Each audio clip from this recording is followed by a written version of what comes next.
बिस्मिल्लाहिर्रहमानिर्रहीम। अस्सलाम वालेकुम। डॉक्टर नवीद हेल्थ केयर में आप लोगों को खुश आमदीद।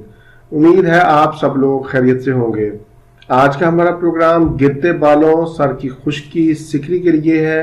आज का नुस्खा इस्तेमाल करने से न सिर्फ आपके बाल गिरना बंद होंगे बल्कि नए बाल भी उगेंगे।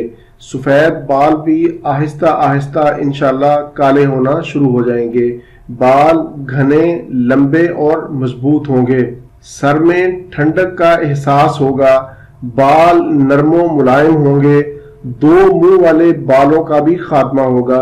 सर की खारिश और दानों के लिए भी मुफीद है। बालों के इन तमाम अमराज में आंवला का तेल सदियों से इस्तेमाल होता आ रहा है।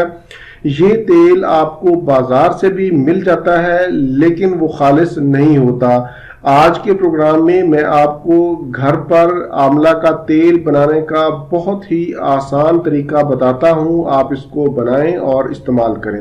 पहले नंबर पर हमें जो चीज़ चाहिए वो है खुश्क आंवला। ये आपने 1 किलो लेना है। ये आपको किसी भी हर्बल या पंसार स्टोर से आसानी से मिल जाएगा।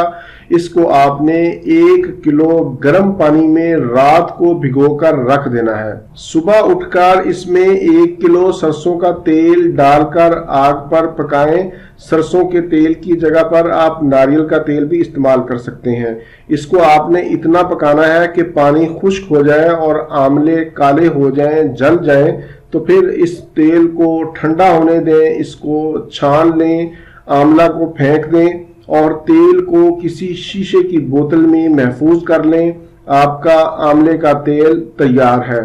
इस तेल को आपने आम तेल की तरह सर में, बालों की जड़ों में लगाना है और 1 घंटा के बाद आप सर को धो लें या फिर रात को लगाकर छोड़ दें और सुबह उठकर धो लें। इस तेल से भरपूर फायदा उठाने के लिए जरूरी है कि आप इसे रोजाना की बुनियाद पर इस्तेमाल करें।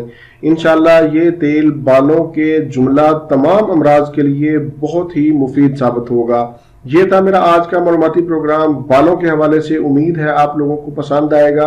प्रोग्राम से मुतालिक अपनी कीमती राय का इजहार नीचे कमेंट्स में जरूर किया करें। इसी के साथ आपसे इजाजत चाहूंगा। दोबारा किसी नई मालूमाती वीडियो के साथ आपकी खिदमत में फिर हाजिर होऊंगा। तब तक के लिए इजाजत। अपना, अपने अहले खाना और अपने दोस्तों का बहुत ज्यादा ख्याल रखें। अल्लाह हाफिज, वस्सलाम।